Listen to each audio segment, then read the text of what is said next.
If you're new to our show and you've been wondering, does God exist? The short answer is yes. But I don't want you to just believe me. I want you to find out for yourself. Hello and welcome to the Experience of the Soul podcast. My name is Cynthia Alice Anderson. I'm the host. I am the owner and founder. I'm also lovingly known as RCA. I'm the woman of many names. But my friends, we welcome you to our very first show in the new studio. Excited to have you along the journey with us. And frankly, we are super, super honored with your trust and your love and your support of us.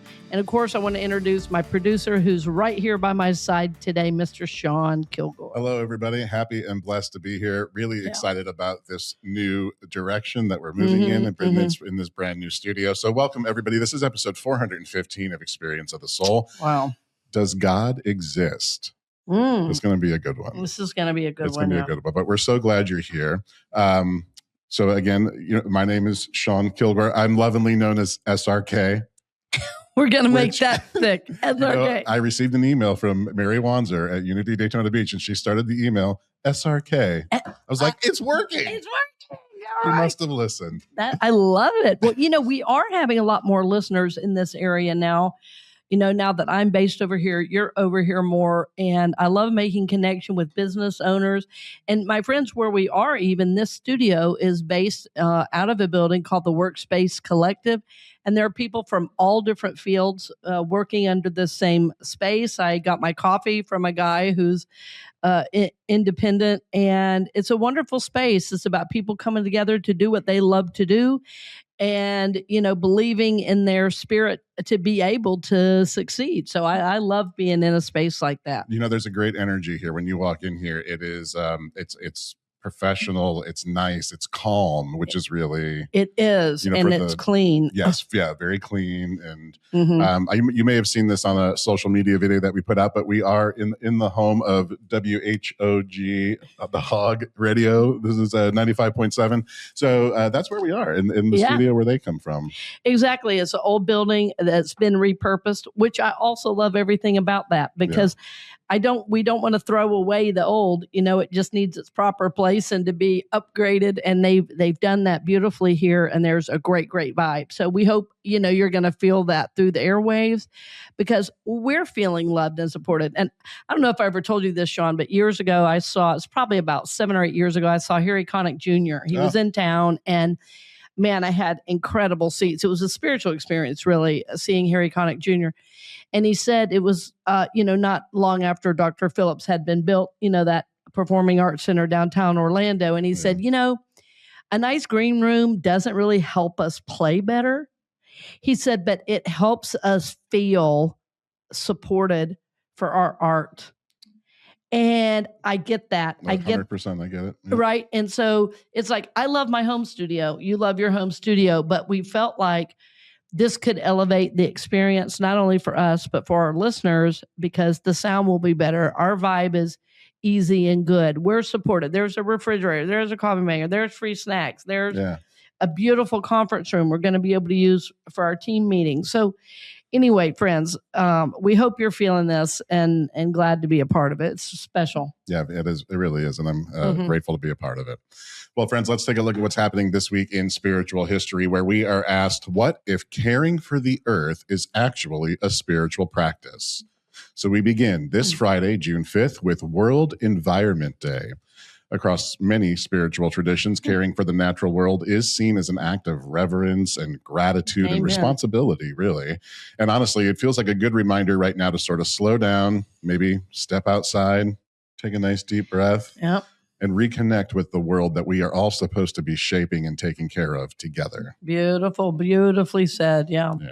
Up next, we're reminded that sometimes the most spiritual thing we can do is to have the courage to change. Amen. I'm going to say that one again. Sometimes the most spiritual thing we can do is have the courage to change. That's a show title. Let's keep good. Track of that. Yeah. So on Friday, June 5th, many Christian traditions observe the Feast of Saint Boniface. This is often remembered, who is often remembered for helping to bring people together during divided times. Yeah. I don't know why we always laugh at these, but it's like, People have always been divided. Yeah, always. I mean, it is worse now, I feel, but yes, people have always been divided in some way. Yeah. So what stands out about his story is a reminder that courage isn't always loud. Sometimes it's simply being willing to grow, to rethink old patterns, and to choose connection over fear. Mm-hmm. Choose connection over fear. Beautiful. Yeah. And then what if the sacred has been showing up in ordinary moments all along? This Sunday, June 7th, many Christians celebrate Corpus Christi Sunday. This is a tradition centered on presence and the idea that the divine isn't far away somewhere, but right here, right now, in our everyday life. Yeah. That comes up for us in shared meals or simple moments of laughter together, or, basic human connection. Mm-hmm. So maybe keep that in the back of your mind as you move throughout your week this week. Our Just for Fun this week is National Donut Day. This is Friday, June 5th. So if a donut mysteriously shows up, I know, right? Let's talk about food just for a second. It makes me feel good. So if a donut mysteriously appears in your path this week, maybe don't overthink it and just enjoy it. Sometimes. You got to do it. Yep. We're only here for so long. I know. Sometimes a donut is not such a bad thing. It might keep you, from hurting other people. Yeah, eat the donut. Exactly. That's what you need. Yeah. Eat the donut, take the trip, do all the things. Yeah, right? Yeah. My friends, your journal prompt for this week: where in life do you need to slow down enough to notice the godly gifts in your life?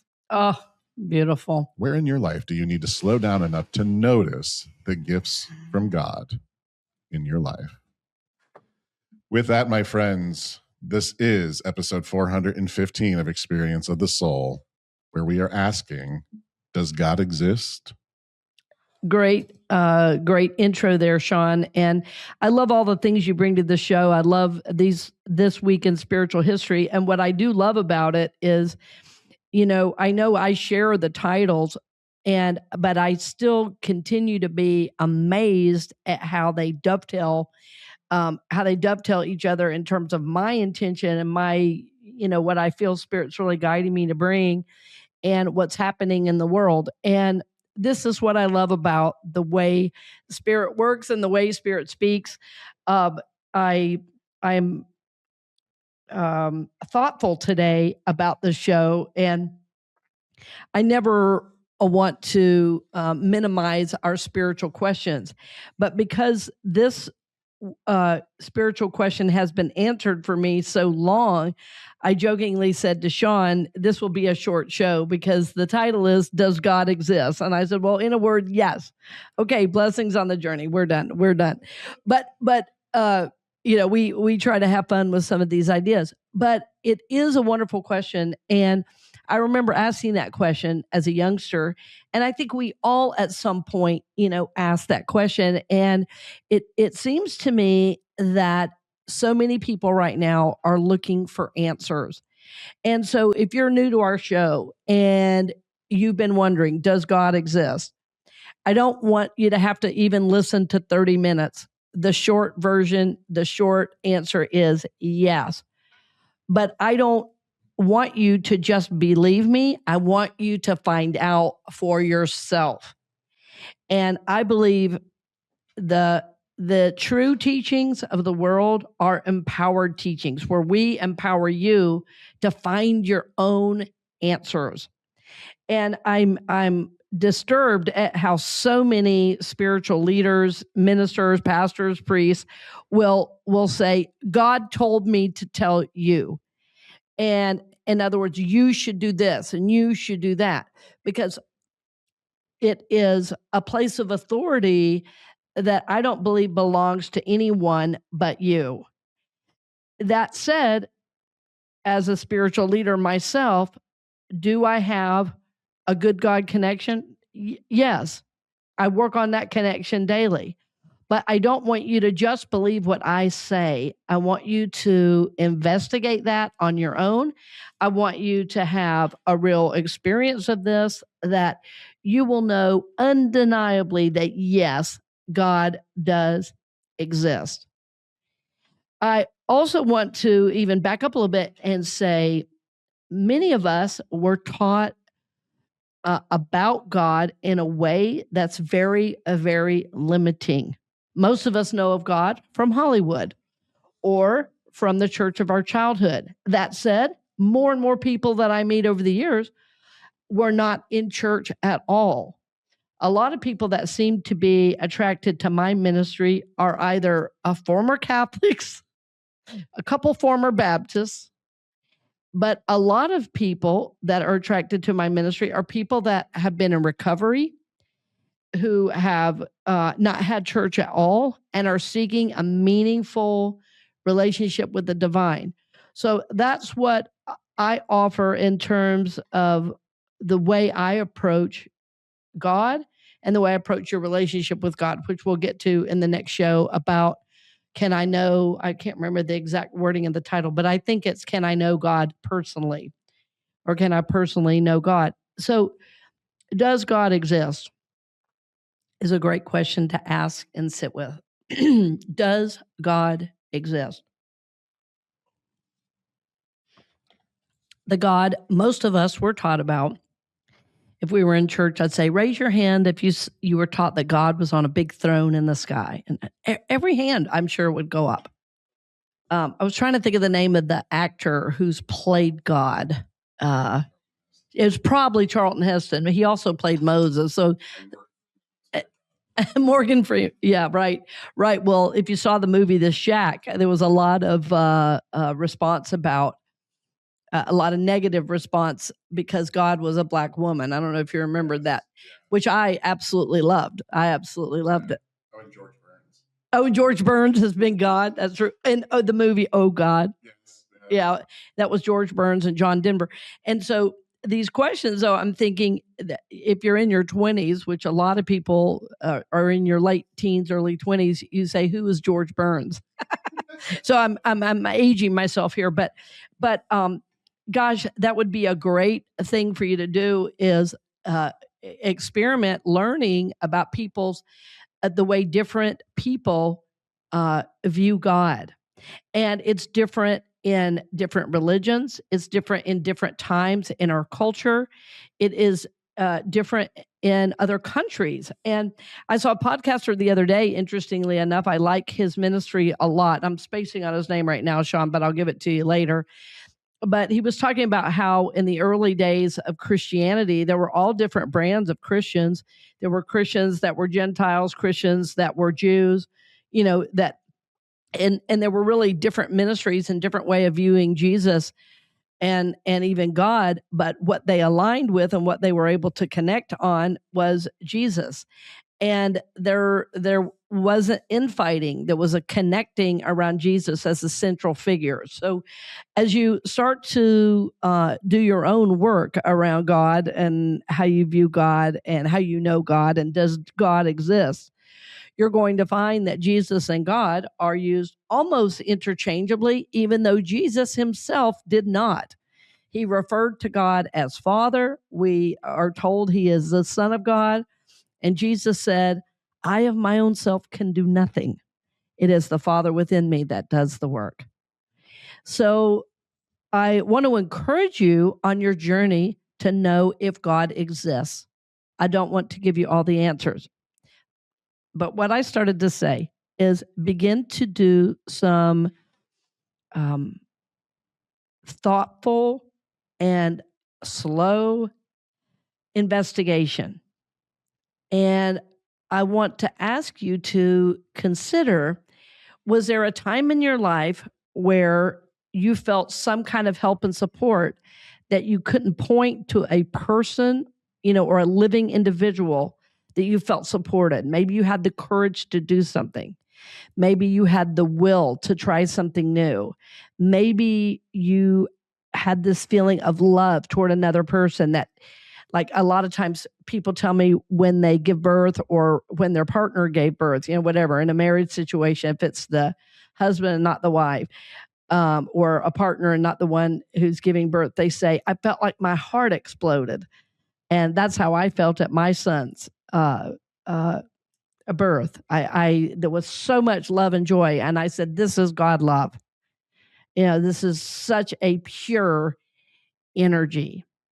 So I want you to investigate, yes, other religions. Watch some fun movies. Look at Christian denominations, and then look at religions of the East. See how they view God, because we've talked about this on the show before, and this is a good show to remind everybody. We've talked about our search for God as a big wheel, that the center or the hub of the wheel is God, and that all the spokes all the way around that wheel are our different denominations, our different cultures, our different ways of knowing God. But my friends, worldwide, this presence of something supernatural has been known, revered, worshiped, and yes, even feared by cultures of every kind all around the world. Our Native American cultures have known God in a very beautiful, mysterious, and yet specific way. When the settlers came to the U.S., they didn't understand, the indigenous people's way of connecting with God. They said, no, you don't know and understand our God, our way. And, Native people say, okay, yeah, we like your God, but we also like the rain God, the river God, the corn God, So, my friends, think about this, that as you search to know if God exists, that you are doing something that is very, very special. That's also very, very human, because in our humanness, we are seeking to be and know more. In our humanness, we are seeking to know and be more. And how we do that is through knowing God. So I want you to do some investigation on your own. I want you to investigate, have you known God? Have you felt a presence and not known what that was? Because I don't want you to compare what you've been told God is with your experience and say, well, my experience isn't enough. I don't want you to be overly guided by outside opinions about what God is. I want to share about my journey with God, because at different times in my life, God has felt very far away sometimes, and sometimes closer than my breath. And it made me weep. I was so close to God. That said, as my journey has grown and developed, my idea of God has been blown more times than I can name. What I understood in the spiritual world has expanded and it's taken me to a place of the unknown. And so the reason I'm saying to you to do your own work and develop your own understanding is that this will truly be a gift to you. I don't want to give you a dogma to follow. I want to point you in the right direction. I want to shine a light on the path and let you walk forward. Because until you do that, you will always be searching for God in other people. You will always be searching for God at the level of the mind and by what you are told. And I want you to know God. I want you to know God personally. I want you to know without a shadow of a doubt that God exists. I mentioned Carl Jung. I can't remember if I mentioned this statement or not, Shawn, but we talked about Carl Jung recently in a show, and he had a very in-depth relationship with God. And I've found it so interesting to watch how science right now seems to be kind of, in some ways, certain aspects of science try to edge God out. And in another way, science is proving what so many mystics have known for centuries in terms of quantum physics and the quantum entanglement of like little tiny protons and stuff in cells. But Carl Jung, Albert Einstein, another incredible mind, all viewed their relationship with God as the most important aspect of their lives. And when Einstein even was questioned, he said, I want to know God. The rest are just details. And Einstein believed that it was from his connection from God that he would get these, divine ideas and awarenesses to try new experiments, to try, to break the boundaries of what we knew about the planet in which we live, the environment in which we lived. And Carl Jung, as I started to say, towards the end of his life, was asked about his relationship with God. And the interviewer said, "Do you believe in God?" And he said, "Belief? I know God. I don't need to believe." And so, my friends, I want you to have that. I want you to have that.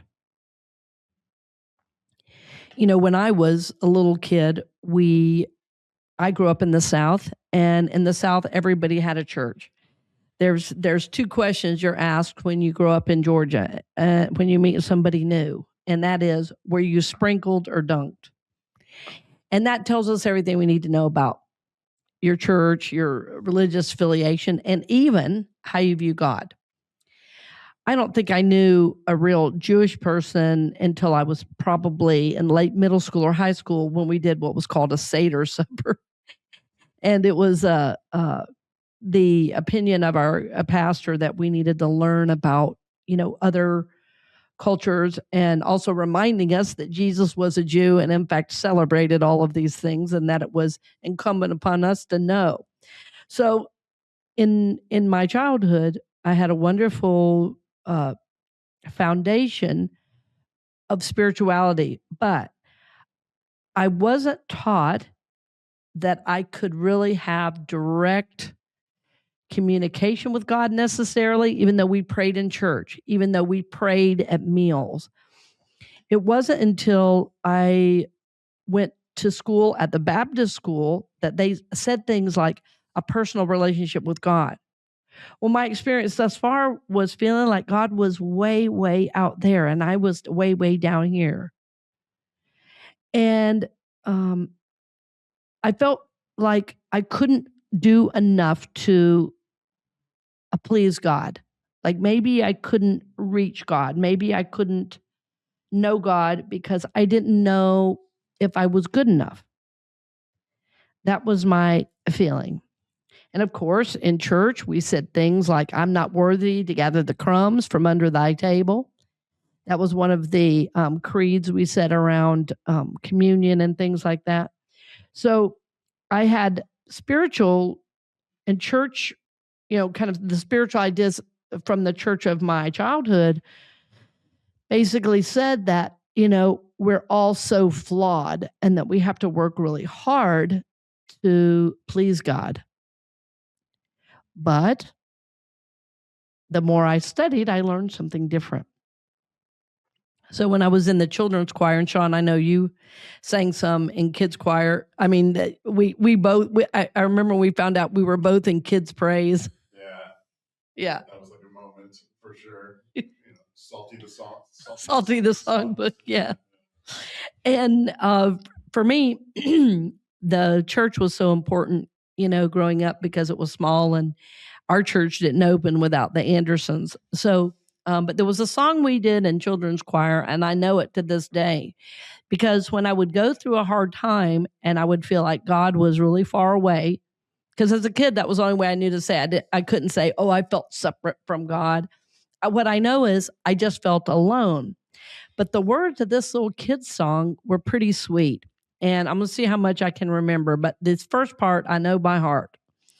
And it goes, "Everywhere I go, the Lord is with me. If I call upon him, he will hear me. I will be of cheer, for the Lord is near everywhere I go." And I would sing that over and over. There's another verse. He is with me day by day, but he won't. Anyway, you get it. He will be my strength and say, okay. But even singing that, I still didn't always feel connected. Like I wanted to feel connected, but I didn't always. And so, I had the Methodist church saying one thing. I had the Baptist church saying a little bit of other thing.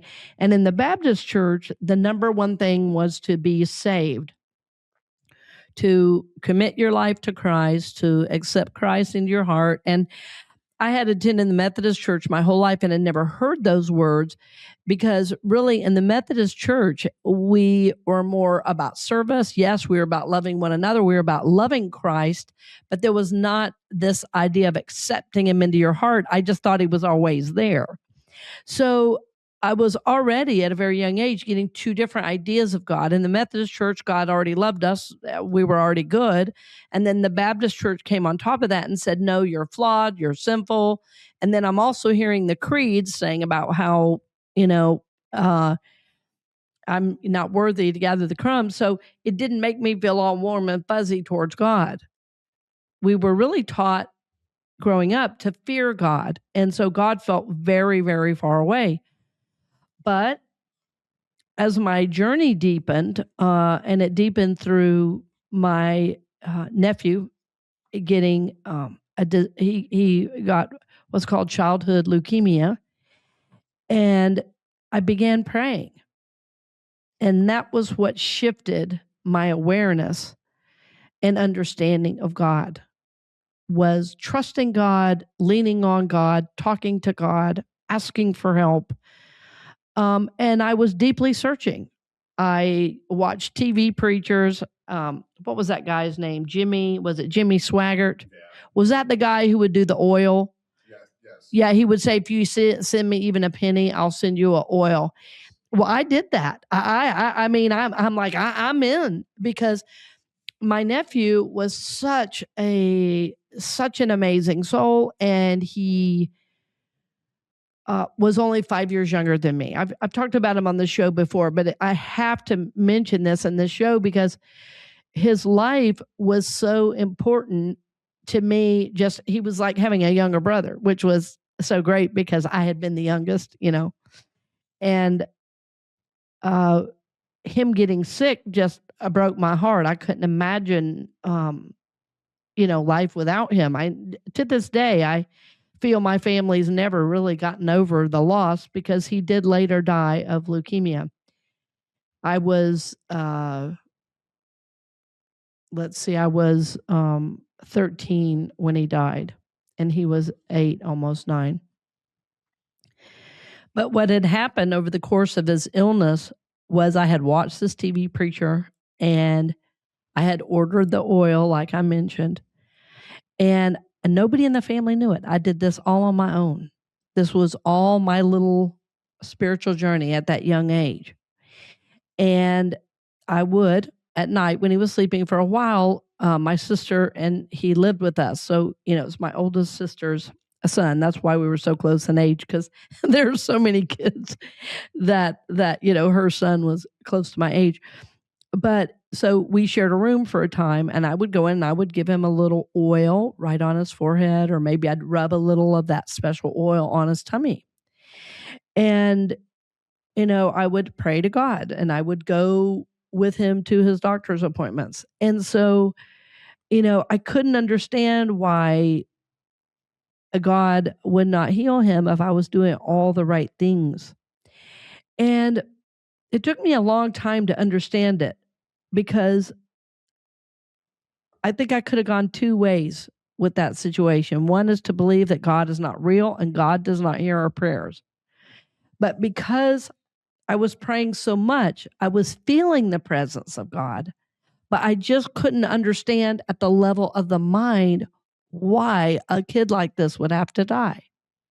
And we're going to talk about that at a later show as well, about why does God allow us to suffer. So,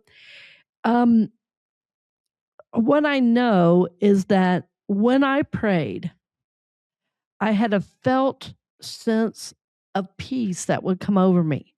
even though I didn't know the outcome. I still had a felt sense of peace. I had an awareness that I was doing what I could, to help my nephew, but I also had an awareness that something out there was helping me. I couldn't say it was God because my idea of God was a guy sitting on a throne in the sky, somebody I'm trying to please, somebody I'm not good enough, to even talk to.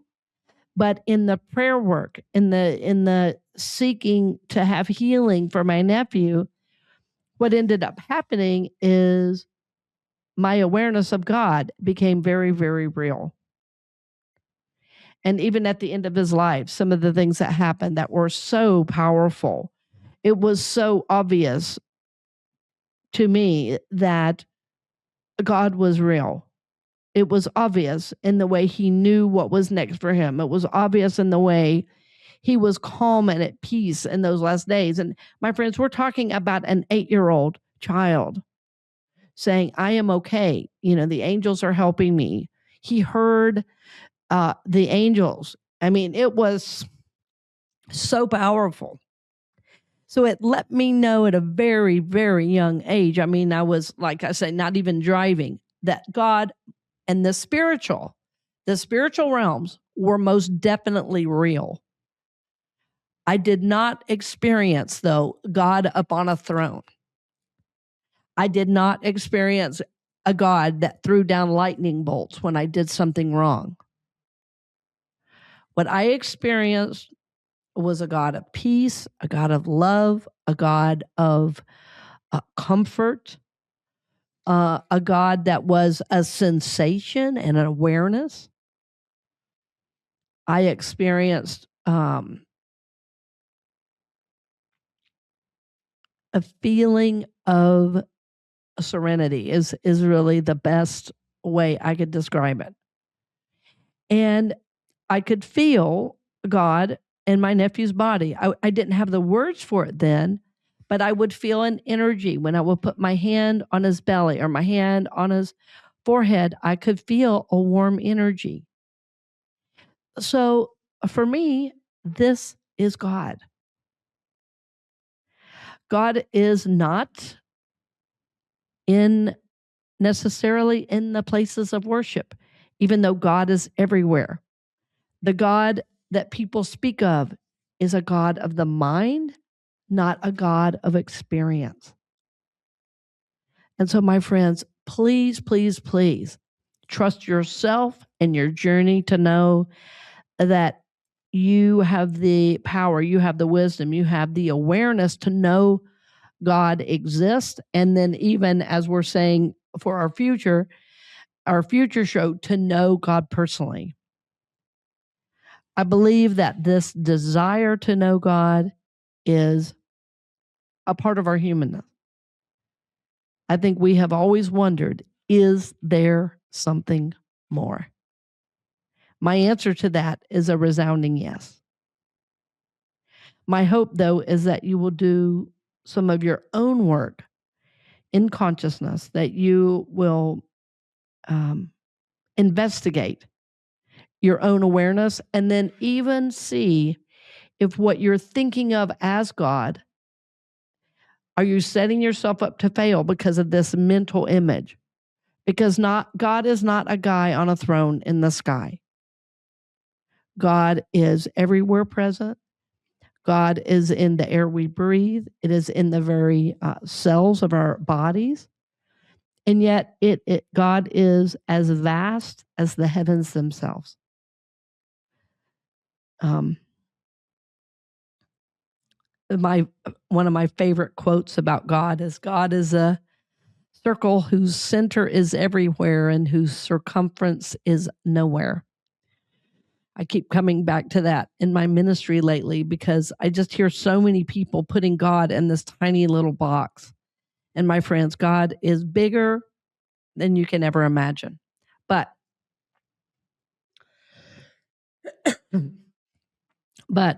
God can be experienced. God can be known. And I want you to find out, my friend, on your spiritual journey of your soul that is moving forward, of your soul that is wanting to grow and to know God, that God is everywhere present, God does exist, and God very much desires to know you because it is the very aspect of your being that you are made from God. You are always in God, and when you die, you go back to God as source. So, my friends, know we're lifting you up in that, and the show is here to support your spiritual journey. And we really have a great deal of trust in you. We know that at the very level of the soul, that you are holy. We believe about you that, in fact, you are a sacred being, and that this desire to know God is a desire of the heart and soul to know more, and yes, finally, to be more. So, my friends, we support you in that. We lift you up in that. We are sending you our love and blessings. We always hold our listeners in prayer, and of course, our world in prayer, that as we can know God and know God exists, that it changes life for the better, and that we don't feel lost and alone, but we feel connected, we feel supported, we feel at peace, and we feel secure in this. So, my friends, we thank you for joining us. We thank you for all your support that keeps us on the air, and we lift you in the light of God for all good. Blessings on the journey, my dear friends, and we look forward to seeing you next week. Thank you for joining us for this episode of Experience of the Soul with Cynthia Alice Anderson. If this message resonated with you, we invite you to share it with someone who might need it today.